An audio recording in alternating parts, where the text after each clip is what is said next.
Hola compañeras, muy buenos días. ¿Me escuchan claramente, compañeras y compañeros? Buenos días, profesor. Sí. Buenas tardes, profesor. Buenos Sí. días, profe. Buenos días. Bueno, una disculpa primero por la Buenos días, demora en profe. estos minutitos. Lo que pasa es que por el desfile del 20 hay calles cerradas, en los alrededores de la institución de nuestra universidad. Entonces, bueno, pero vaya, lo importante es que, gracias Lupita por levantarnos la mano para saber que estás en condiciones de participar. Igualmente Rodolfo. Vamos a ya continuar con esta semana. Nos toca lo correspondiente a nuestra semana número 10, ¿ok? Que se titula La esencia del conocimiento. Voy a abrir un poquito el material. Lo voy a ampliar para que ustedes puedan observarlo. Y antes de comenzar con algunos comentarios de mi parte, me gustaría que ustedes expresaran algo que les haya llamado la atención sobre el material, alguna duda, algún concepto que quieran compartir, que quieran comentar, algo que no hayan entendido, que no haya quedado claro después de haber analizado el texto. Los escucho.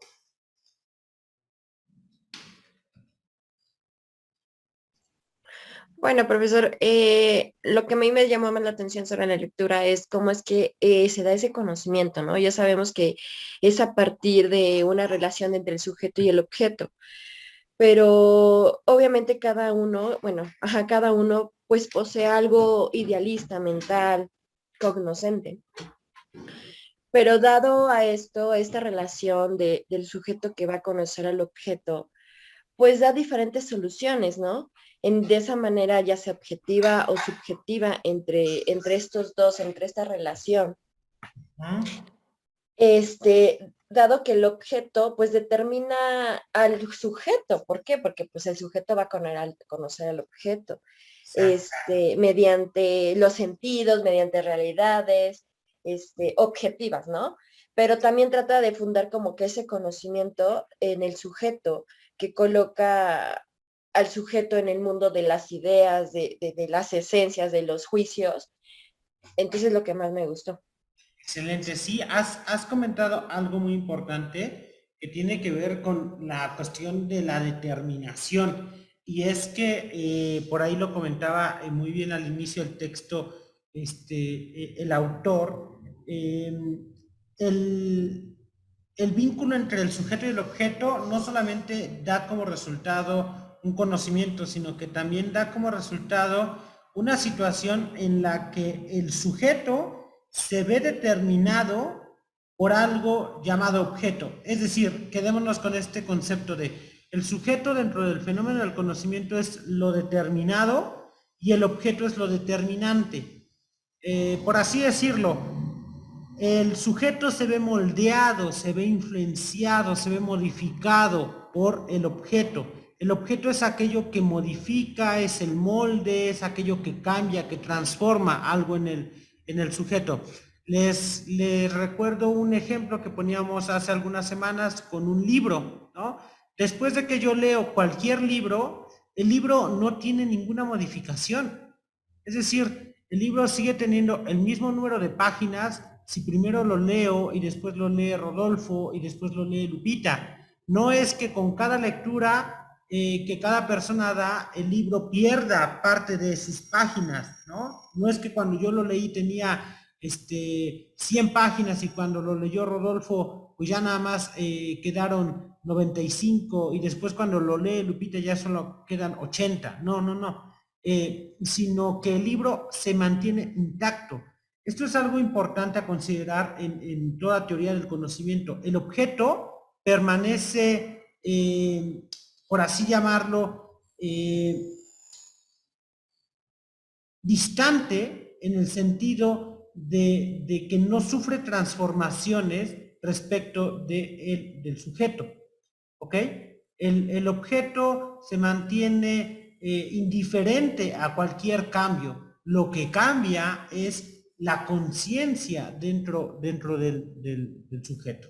¿vale? Entonces, en ese sentido es en el que el sujeto es algo determinado y el objeto es algo determinante, ¿no? Después de haber leído el libro, pues sigue teniendo el mismo número de páginas, sigue pesando lo mismo, no hay ninguna modificación. Lo que cambió, lo que se modificó fue el conocimiento dentro de un servidor, dentro de Rodolfo, dentro de Lupita, ¿no? Es como este PDF. Todos lo hemos leído, y no por eso el PDF se ha modificado.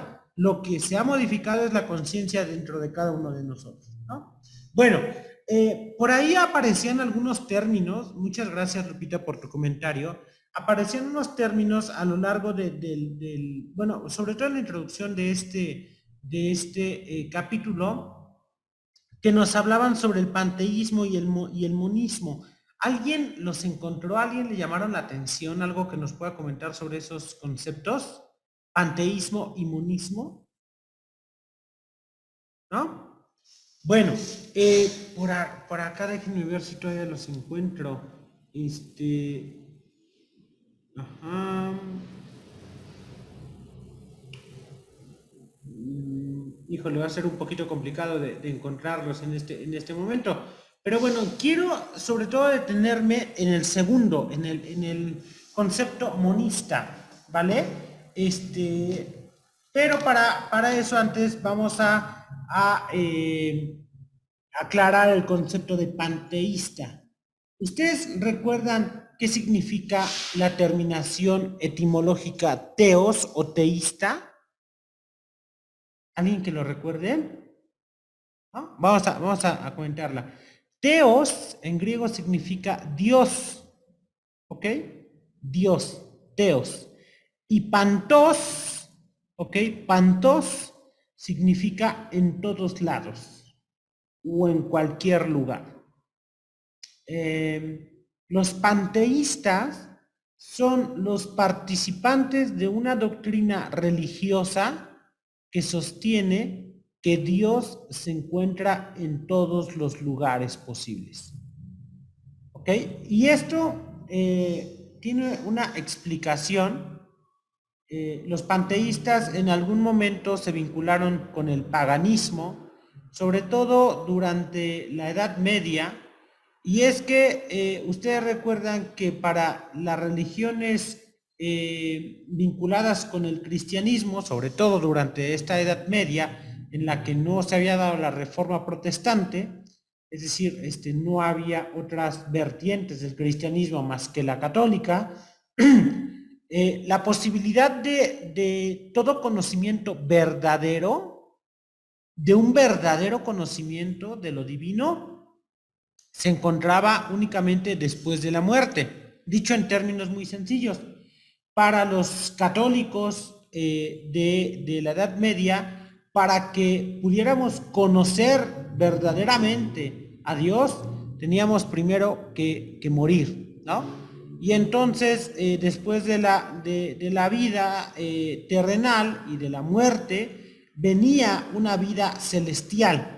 Pero es hasta ese punto, hasta el momento en el que nosotros realmente podemos conocer a Dios. Bueno, esto era, digamos, la doctrina oficial, pero causaba un poco de molestia entre otros grupos de feligreses, de religiosos, puesto que, como cualquier otra persona, se cuestionaban la situación de que la muerte fuera necesaria para poder conocer a Dios.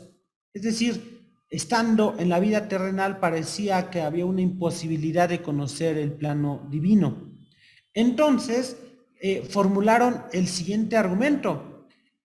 ¿Por qué es que no podemos conocer a Dios en la tierra? Y entonces la respuesta era, bueno, pues porque Dios está en el cielo, no está en la tierra. Y a partir de esta, digamos, trivialidad, de esta problemática, postulan el argumento de que Dios está en todos lados y de que inclusive está en la tierra. Entonces no necesitamos morir, no necesitamos ascender al plano celestial para poder conocer a lo divino. Lo podemos conocer aquí, ¿no? Y entonces se vinculó mucho con el paganismo porque los panteístas sostenían, por ejemplo, que Dios estaba en el agua y que Dios estaba en los animales y que Dios estaba en la naturaleza y que Dios estaba en cada uno de nosotros, ¿no? Dios está en cada uno de nosotros, decían o sostienen los panteístas. Entonces, basta con que conozca la naturaleza, con que conozca a mi vecino, con que me conozca a mí mismo para que pueda conocer parte de lo divino. No tengo que esperar a morirme e ir al cielo para poder contemplar lo sagrado, ¿no? Entonces, esta doctrina dentro de la corriente espiritual, religiosa o llámenle como ustedes quieran, va, va a, desde luego, vincularse con algo de lo que en términos, epistemológicos se llama monismo, ¿no? Monismo es otro concepto que aparecía por ahí en el documento que hace referencia a la siguiente cuestión. Mono, no mono, no, mono en griego significa uno solo, ¿no? O la unidad. De ahí vienen, por ejemplo, palabras como monogamia. Lupita, de casualidad, ¿conocerás el significado y nos podrás comentar la palabra monogamia? ¿Qué significa la monogamia, Lupita? Bueno, a ciencia cierta no lo sé, pero así como algo monótono, algo que no cambia, que es muy cuadrado, muy hermético. Exacto. La monogamia, que tiene ocupa esta palabra para ejemplificar, ¿no? Tú has dicho otra, que es la monotonía. Tiene la misma raíz, mono, ¿no? Que es como una rutina. La monogamia es esta tendencia occidental a establecer que las relaciones conyugales se dan entre un hombre y una mujer, solamente. A diferencia, por ejemplo, de otras ideas, sobre todo vinculadas con Oriente Medio y con el norte de África, que hablan de una poligamia. En términos muy sencillos, en los países occidentales, principalmente los europeos y los americanos, aquellos influenciados por el cristianismo, se establece que un hombre debe tener relaciones exclusivas, ¿no? Sentimentales, sexuales, sociales, con una mujer, y una mujer debe tener relaciones exclusivas, sentimentales, emocionales, sexuales y demás con un hombre, ¿no? Esa es la monogamia. En otros países, pues establece, por ejemplo, la poligamia. Por ejemplo, en países de Medio Oriente, un hombre puede tener a más de una mujer, y en países del norte de África, en ciertas tribus, se da la inversa. Una mujer puede tener relaciones afectivas, económicas, sexuales y de cualquier otro tipo con más de un hombre, ¿no? Entonces, eso es la poligamia en oposición a la monogamia, ¿no? Mono significa uno solo. Entonces, esta cuestión de la que les estaba platicando en un primer momento, que era la cuestión del panteísmo que decían Dios está en todos lados, sostiene de fondo una percepción monoteísta. Es decir, que no se trata de un Dios terrenal y un Dios celestial. No es que haya un Dios en la tierra y otro Dios en el cielo. No, no, no. Se trata de un mismo Dios, de uno mono, ¿no? De un monoteísta, ¿no? Es decir, existe un solo Dios en diferentes planos. Ahora, la concepción monista no se funda, de hecho, al interior de la religión, sino que se funda al interior de la filosofía. Ahorita quiero compartirles algo. Ustedes recuerdan, Rodolfo, Lupita, eh, ¿cuáles han sido como los autores, o con qué autores se inaugura esta reflexión epistemológica, sobre el cómo es que conocemos? Los hemos mencionado mucho, ¿no? El mundo de las ideas y demás. ¿Con qué autores? ¿O con qué autor particularmente? Bueno, si no mal recuerdo, es Platón Eh, quien eh, empieza, excelente. Ujú. sí, ¿verdad? Que empieza Sí, con este, funda, claro. digamos. Excelente, Lupita. Muy bien. Sí, en efecto. Esta reflexión se da desde hace más o menos unos 2500 años. Platón forma parte de este grupo llamado filósofos en la antigüedad, ¿no? Ustedes saben que Platón tuvo un maestro que se llamó Sócrates, ¿no? Sócrates fue el maestro de Platón y a su vez Platón, que fue alumno de Sócrates, posteriormente se convirtió en maestro de Aristóteles, ¿no? Imagínenlo siempre así como un abuelito, el hijo y el nieto.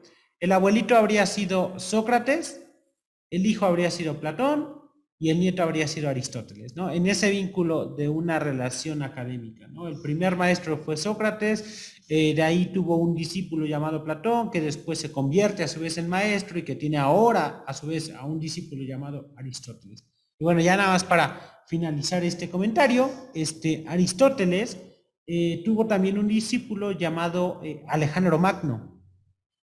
Aristóteles fue seleccionado, ¿vale? Por Filipo, el papá de Alejandro, para ser el mentor de su pequeño hijo, de este gran personaje histórico, Alejandro el Conquistador, ¿no? Bueno, en ese sentido, les comparto lo siguiente. Aristóteles, junto con Platón y Sócrates, forman parte del grupo llamado los filósofos, ¿ok? Los filósofos. Pero en la antigüedad, antes de estos filósofos, se dio otros aportes, otros grupos. Los filósofos fueron los primeros, por así llamarlo, personajes que intentan explicar el funcionamiento del mundo a partir de argumentos racionales. Ojo con esto. Los filósofos son los primeros personajes que intentan explicar el funcionamiento del mundo a partir de razonamientos, de argumentos racionales, ¿no? Antes de los filósofos, claro que había explicaciones del mundo. La diferencia es que esas explicaciones eran de carácter mitológico. Voy a poner un ejemplo. Ustedes saben que Platón, Sócrates y Aristóteles eran de origen griego. Hasta antes el surgimiento de los filósofos, en la antigua Grecia, si es que llovía, los griegos pensaban y explicaban la lluvia a partir de la idea de que Zeus o algún dios estaba llorando. Y entonces por eso es que caía agua del cielo. Si de pronto la tierra temblaba, era porque Gea tenía cólicos y entonces se movía, estaba incómoda. Si de pronto, no sé, pasaba algo en el mar, pues es porque Poseidón estaba feliz, ¿no? Estaba contento.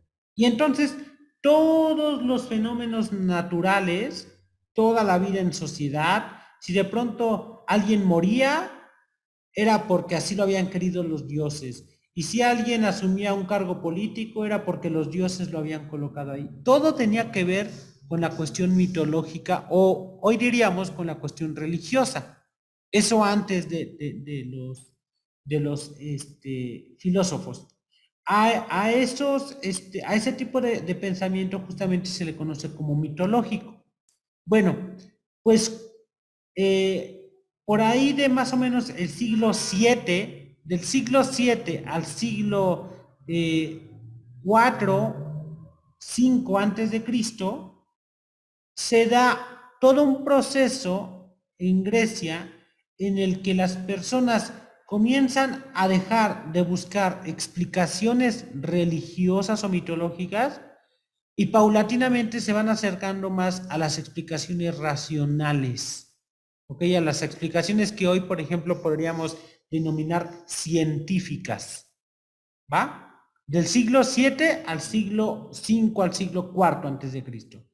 A este proceso, histórico, se le va a llamar el paso del mito al logos. Es decir, el paso de lo mitológico, ¿ok?, a lo lógico, a lo científico. Ustedes recuerdan que logos en griego significa estudio, tratado, pero también significa razón, ¿ok? Entonces, en estos años se da este paso del mito al logos, del siglo más o menos 7 al siglo 5 al siglo 4. ¿Ok? Bueno, dentro de estos siglos van a existir en Grecia un conjunto de personajes, lo voy a escribir en el pizarrón, ¿vale?, que se van a llamar presocráticos. Presocráticos.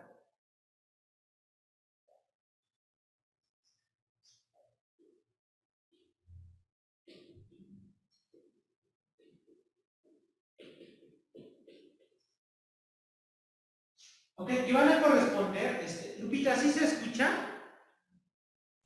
Sí, profesor.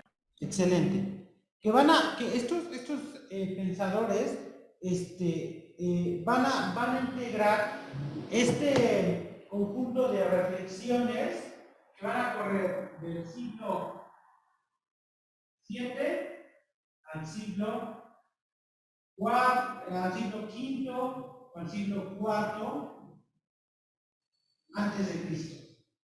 Y se llaman justamente presocráticos porque son ese conjunto de pensadores que se encuentran antes de Sócrates. Hace rato decíamos que con quién se consolida, con qué grupo se consolida el pensamiento racional, Lupita. ¿Con qué grupo decíamos? Con el grupo de los filósofos, ¿verdad? Entonces, Sócrates, que está más o menos por ahí del siglo IV, ¿vale?, va a inaugurar el pensamiento racional completamente. Yo siempre explico este fenómeno con el embarazo en la especie humana, ¿no? El embarazo en el cuerpo femenino.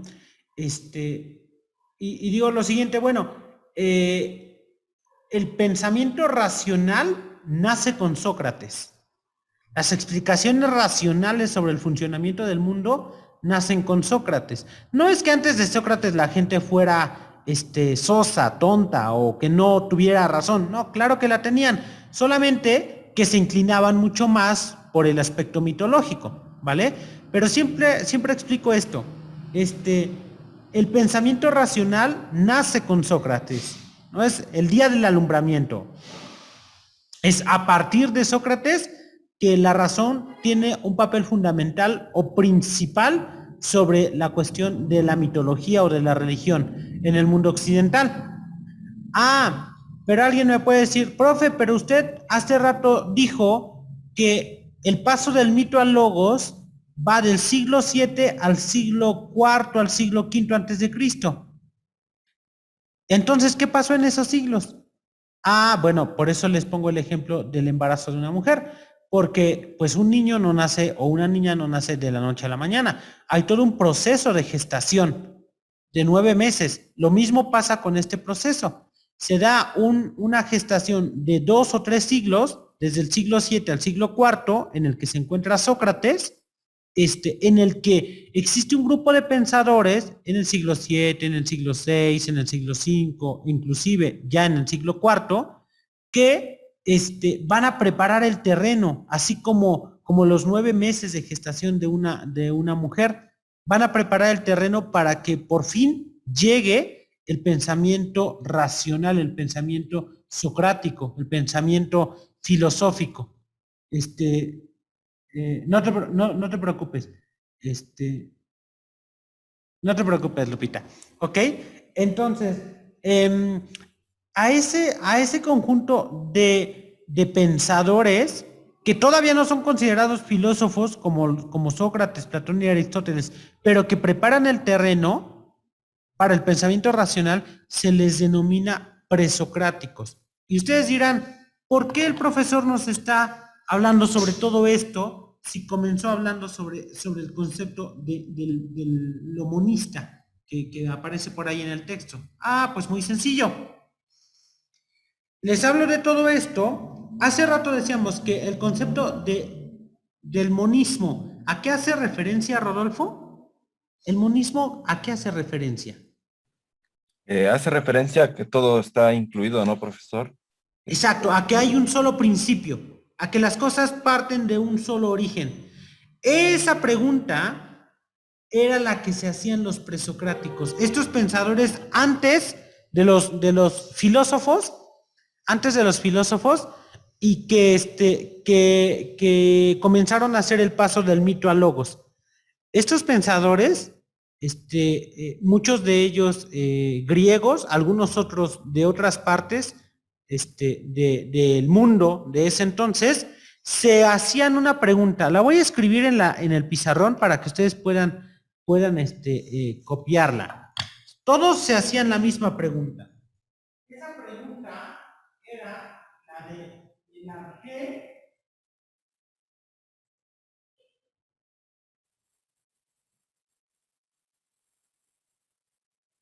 de la fisis. Arge de la fisis. Arge en griego significa origen. De ahí viene, por ejemplo, la palabra arqueología, ¿no? O arquetipo. Que los arquetipos son como estos modelos que dan origen a algo, ¿no? Voy a poner un ejemplo. Cuando en la industria automotriz se va a construir un nuevo auto, se hace un arquetipo, es decir, como un molde que dé origen a todos los demás autos, del mismo modelo, claro, ¿no? Entonces, la pregunta que se hacían estos señores durante estos siglos era la pregunta por el arjé de la fisis, muy sencilla. Se preguntaban, el origen de la naturaleza. Arjé es origen, ¿vale? Y fisis significa naturaleza. Fisis es naturaleza. De ahí, por ejemplo, viene una palabra, de la palabra fisis, viene una palabra de una disciplina moderna, la física. Física proviene de physis, que significa naturaleza. En teoría la física, más que ser así como una disciplina matemática o demás, etimológicamente hablando, es el estudio de la naturaleza, de los fenómenos naturales, ¿no? Hoy se vincula más como con los fenómenos matemáticos dentro de la naturaleza, como el movimiento, la gravedad, la velocidad, la aceleración, todos estos fenómenos que se pueden explicar a partir de entes matemáticos. Pero en su origen, los físicos eran naturalistas, ¿ok? Entonces, la pregunta por el arjé de la fisis era aquella que se hacían estos pensadores y consistía en algo muy, muy sencillo. Vamos a explicar. Ustedes en el lugar que estén, por ejemplo, Rodolfo, ¿a dónde te encuentras ahora tomando clases? En mi recámara, profesor. Ok, perfecto, en tu recámara. Entonces, estos señores hace más o menos unos 25, 26 siglos, se preguntaban, detrás no sé, quizá Rodolfo tiene por ahí un vaso con agua, detrás del agua que está contenida en el vaso, detrás de la cama sobre la cual está sentado o recostado Rodolfo, detrás de las plantas que están por ahí quizá en alguna ventana, detrás de los pájaros que están cantando afuera de la recámara.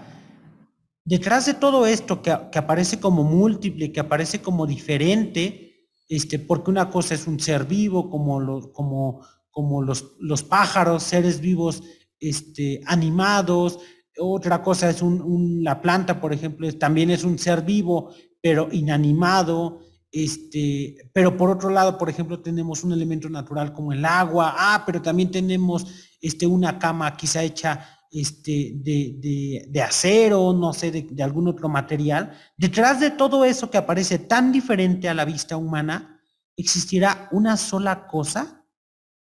Diría el texto de Hessen, ¿existirá algo monista? ¿Existirá un solo principio? ¿Una sola entidad que da origen a la multiplicidad? Esta pregunta se la hacían los presocráticos. Ellos cuestionaban esto, decían, bueno, hay hombres, hay mujeres, hay animales, hay piedras, hay elementos naturales, hay plantas, pero cada uno de estos elementos tendrá su propio origen. Es decir, a las plantas las hizo algo y a los elementos naturales los hizo otra cosa y a los seres humanos los hizo otra cosa diferente a las primeras dos. Entonces, era una preocupación, digamos, nata, válida, pues para estos años. Hace 2700 años, pues estos cuates, estos personajes se preguntaban esta cuestión, ¿no?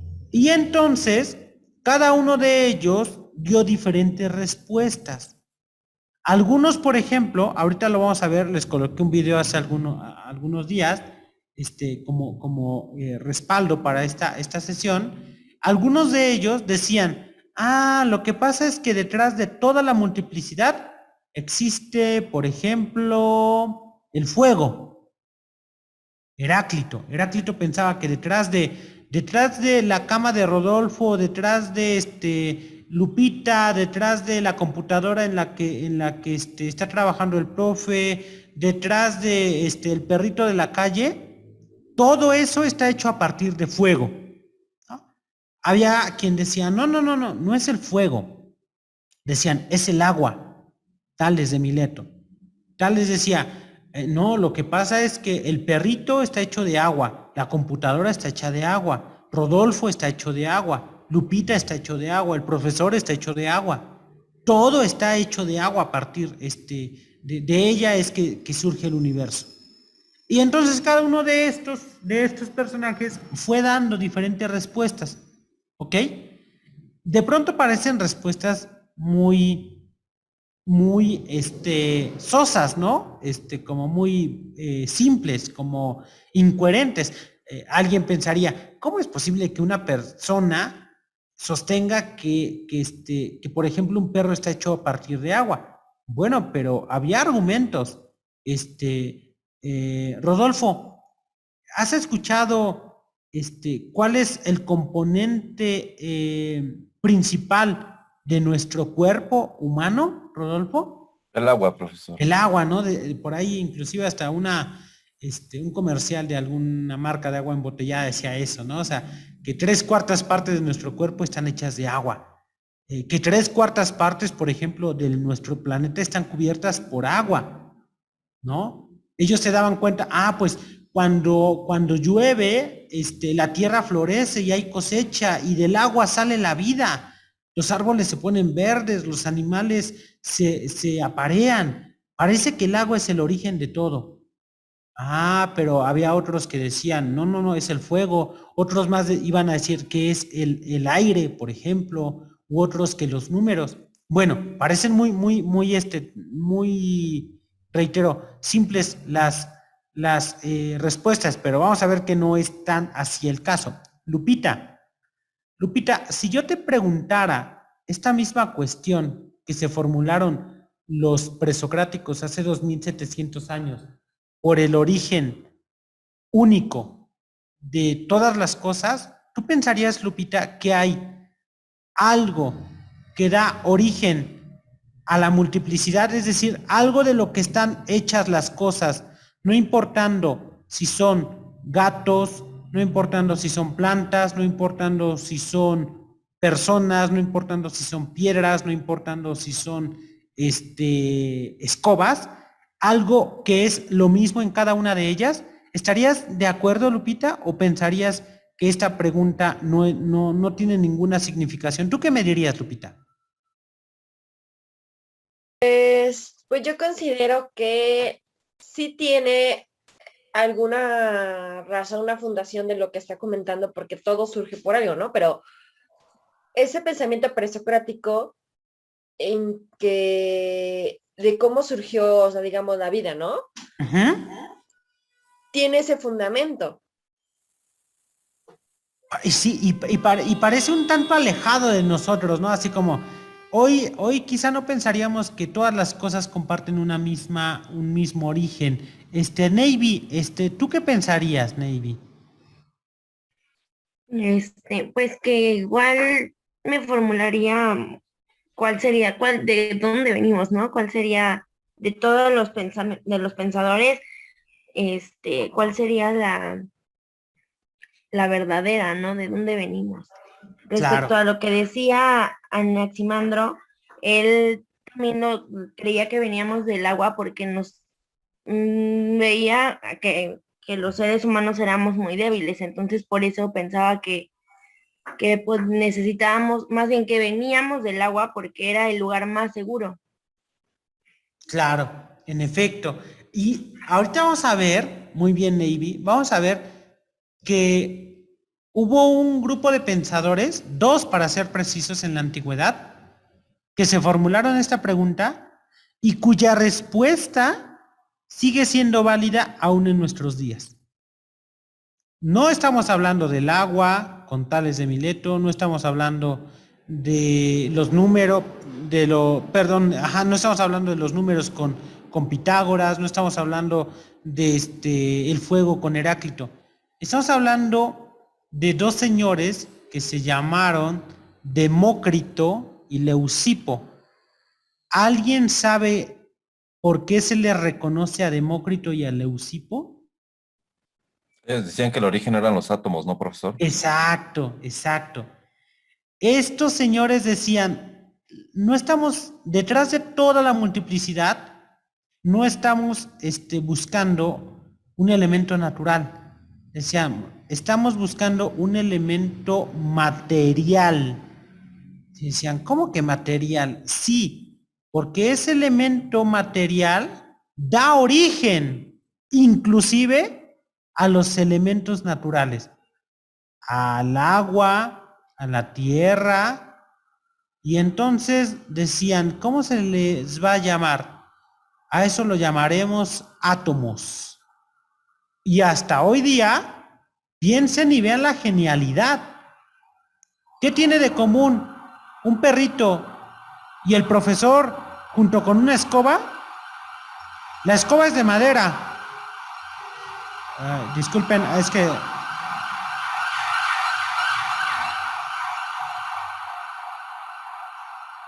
ya, una disculpa.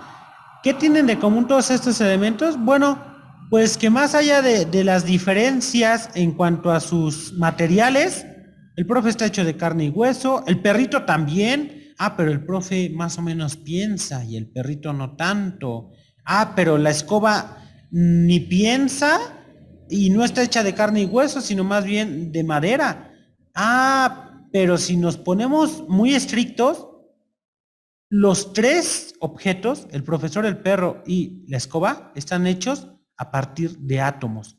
A esta concepción se le considera una concepción monista, ¿vale? Es decir, que detrás de la multiplicidad, detrás de todas las cosas, existe una única unidad.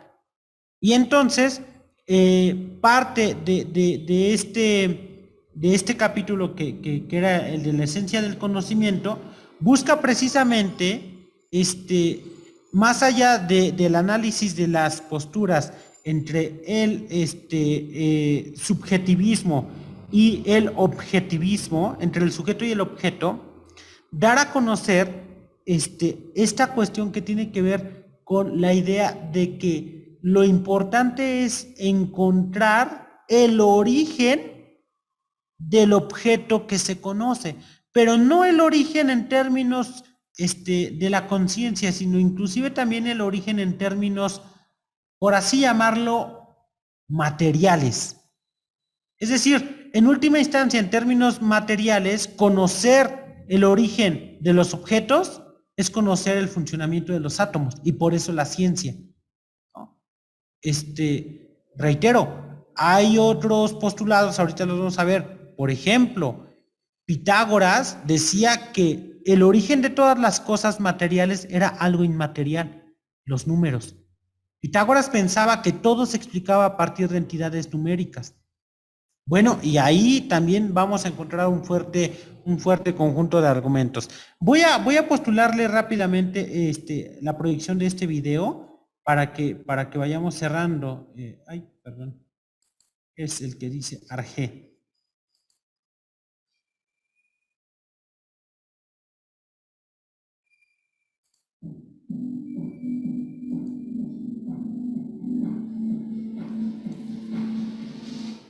El agua fue el elemento primero que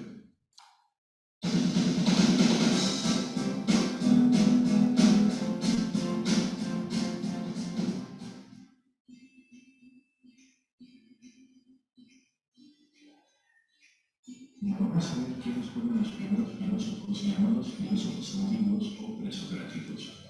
Pre significa en latín antes de.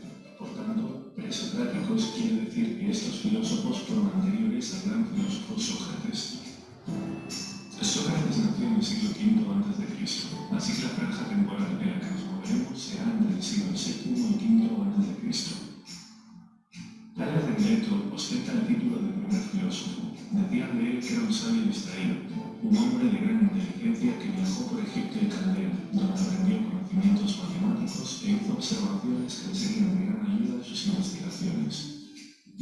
Imagínate que estás frente a una pirámide con la única herramienta de un palo y te pido que midas la pirámide con la ayuda del sol.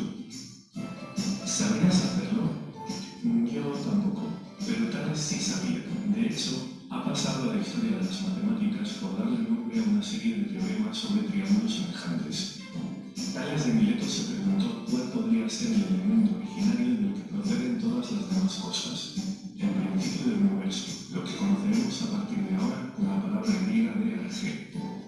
Probablemente Tales observó que donde hay agua crece la vegetación y la vida, pero sin ella no. Y esto me llevó a creer que el agua fue el elemento primero que posibilitó la vida. Conocemos un papiro egipcio que recoge las frases de Tales, y en él dice: al principio era la masa líquida primordial, el agua, en cuyas profundidades se agitaban los gérmenes de las cosas. En otra sentencia dice: el origen fue el agua, y la tierra se formó sobre ella. Otra idea interesante de Tales es el hidrozoísmo. Tales se percató de que algunas piedras magnéticas atraían el hierro. Esto me parecía una prueba de que el mundo está penetrado por una fuerza vital, y la materia es como un organismo biológico que está vivo. A esta concepción la conoceremos como hidrozoísmo, que en griego quiere decir materia unida. El siguiente filósofo que vamos a ver se llamaba Anaximandro. Esta cuestión del hidrozoísmo es una postura que sostiene que la materia está viva. O sea que, por ejemplo, la naturaleza, sobre todo, los ecosistemas y demás, no solamente de manera individual se comportan como organismos vivos, es decir, no el árbol en lo particular está vivo, sino que el bosque tiene una propia dinámica muy parecida a la de cualquier ciclo vital de algún otro ser animado, ¿no? El hidrozoísmo sostiene, por ejemplo, que el planeta como tal es una entidad viviente, ¿no? Entonces, esta idea se retoma desde Tales de Mileto. Como ya habéis adivinado, era de Mileto al igual que Tales, nació a finales del siglo VII a.C. Anaximandro era un genio. Fue el primer ser humano que sepamos en formular la hipótesis de que la Tierra no era plana. Él defendía que era esférica. También creía que el universo era infinito. ¿Sabéis qué famoso científico formuló esta hipótesis años más tarde? Pues sí, Einstein. Anaximandro también fue el primer pensador que intentó explicar el origen del ser humano racionalmente. Se dio cuenta de que cuando nacemos somos muy débiles y necesitamos protección. Esto le llevó a creer que quizá los primeros seres humanos se hubieran creado en un medio menos peligroso como el agua. Ok, quizá no con los tiburones. Lo cierto es que hay tesis biológicas que afirman que la vida no comenzó en la Tierra, sino en el agua, así que no estaba tan desencadenado. Anaximandro no estaba de acuerdo con tal punto en que la G fuese el agua. Él creía que la G no podía ser algo tan concreto, ya que tendría que ser algo que explicara la derivación de todas las cosas. Él decía que la G debería de tener las siguientes características: ser algo inmortal, indestructible, eterno, sin envejecimiento, que no haya sido engendrado, pero que de él se deriven todas las cosas.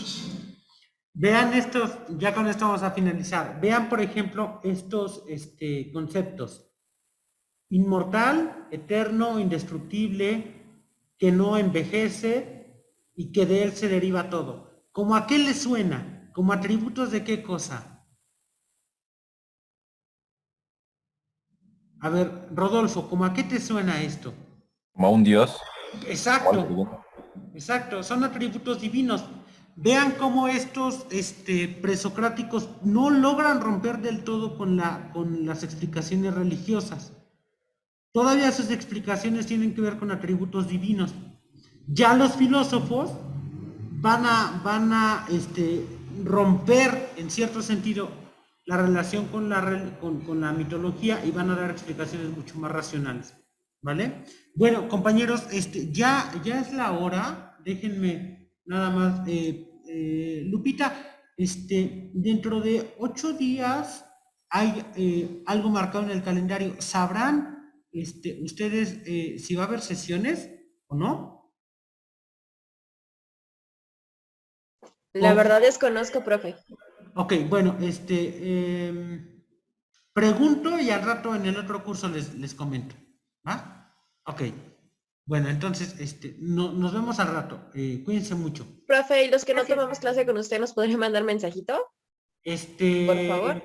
Sí, ¿va? Gracias, bonito día. Saludos, bonito día. Gracias, profe. Ahorita nos vemos. Gracias.